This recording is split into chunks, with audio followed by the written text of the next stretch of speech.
Adventure racing teams comprise 4 members and must contain at least 1 male and 1 female. They must race as a team, no more than 100 meters apart at any time. If one team member drops out of the race, the whole team is out. Like other multi-sports, adventure races feature multiple disciplines, such as mountain biking, kayaking, climbing, and trekking, many hundreds of kilometers across varying environments. This is roughly the distance between Madrid and Lisbon. Being a global series, race courses take advantage of local culture, immersing teams in traditional experiences. There's no marked route, but they must navigate to checkpoints dispersed 20 to 50 kilometers apart. The route they take is solely dependent on their navigational skills. GPS devices are not allowed, and they get their maps just 24 hours before the race starts. Teams race non-stop throughout the night, resulting in just 2 to 3 hours of sleep, often right on the ground. In 1989, a Frenchman wanted to create the greatest endurance sport on the planet and deliver a racing experience reminiscent in the era of global exploration. He created the Raid Gauloise, which is considered to be the first modern adventure race. It was such an exciting concept that other large adventure races, or expedition races as they're sometimes known, evolved notably. The Eco Challenge and the AR World Championship. Over the years, adventure races of every length, organization, and type have sprung up all around the world.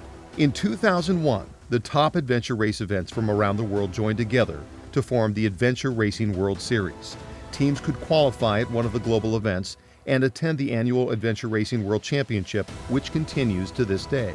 Adventure racing is one of the few sports where novice teams can compete on the same course with professional teams, because adventure racing is primarily getting across the finish line if possible. There are typically 3 disciplines, or modes of travel, throughout a race. Each discipline undertaken is called a leg of the race. Paddling, which can look like this, or this. Mountain biking, which could be in a cave. Trekking can be up here, down here, or like this. Well, that's hike a bike.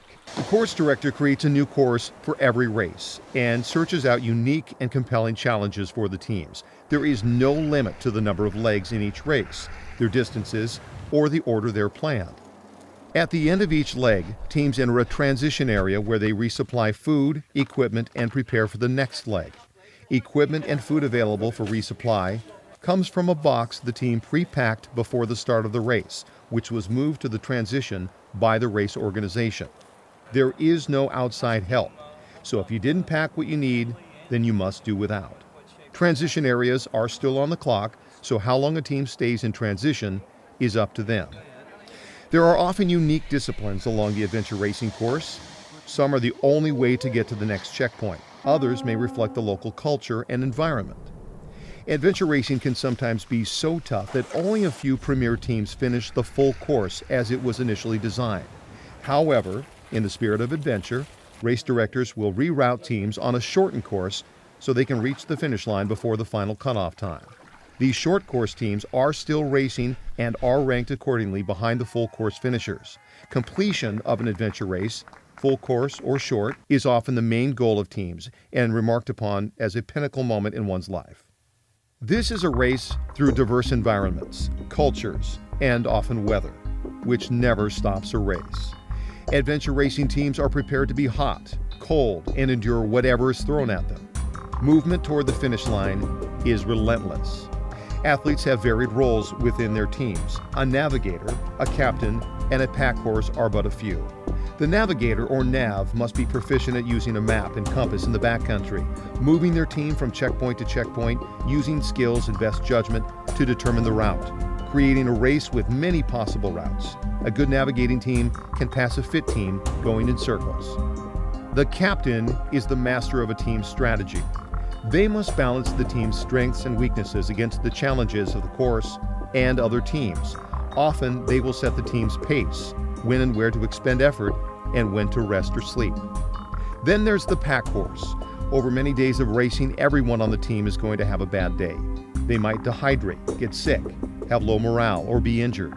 Each team usually has a physically stronger teammate that can carry multiple backpacks or tow a teammate to keep them going. The pack horse, or the mule, is the strongest teammate who can do twice the work for the team.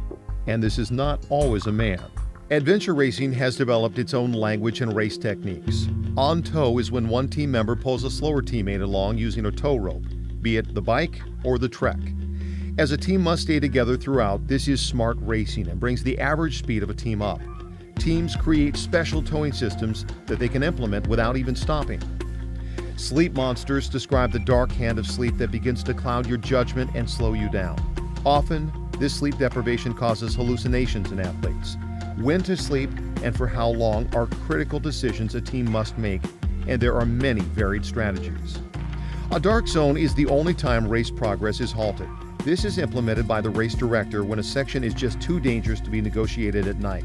Often, this is a whitewater paddling leg. The race clock doesn't stop for teams having to wait for the dark zone to lift. Their only consolation is some additional sleep they may get while they're waiting. Dot watchers are avid online fans of adventure racing. Teams carry a tracking device that beams their location to a website where each team is displayed on a map with a dot, hence the term dot watcher. Some teams turn a passion for adventure into a lifestyle of adventure racing. Novice teams will travel the world choosing adventure races in exotic locations, partly for adventure race, partly for exploration. Premier teams will compete professionally or semi-professionally on the Adventure Racing World Series circuit. They're able to earn a world ranking and compete for the title of Adventure Racing World Champion. Adventure racing is a strategic endurance sport that pits an individual against themselves, other teams, and the unforgiving environment. This creates a race experience that every adventure racer will tell you is addictive. It is the ultimate race of human endurance.